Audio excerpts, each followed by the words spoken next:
Hey everybody, Jason here. Welcome to my knot channel. In this video we're going to have a look at the rolling hitch knot. So the rolling hitch knot is a great little hitch knot because it's one of the few knots which can be tied and untied with load on it. It doesn't bind, and when tied correctly it doesn't slip. The rolling hitch is a knot that's used to attach a rope to an anchor point such as a rod, a pole, or another rope. In knot tying terminology, any knot that's used to attach a rope to an anchor point is called a hitch knot. There are of course many different ways to tie a hitch knot, and if you'd like to see others, I highly recommend my video 20 Great Hitch Knots. I'll put a link in the description and also at the end of this video. To tie the rolling hitch, begin by making a full turn around your anchor point. Bring the working end over and across the standing part as shown here, and make another turn on the other side of the standing line. From there, feed the working end up under the turn. When you're finished, you'll have the rolling hitch. As mentioned, the rolling hitch knot is great because it can be tied and untied while loaded, because the wraps create friction with the anchor point. It'll hold as long as the rope is loaded and there's constant tension on your working line. If tension is going to vary,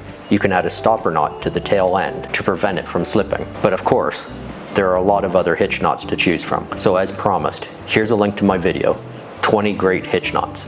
I hope you check it out, and thanks for watching.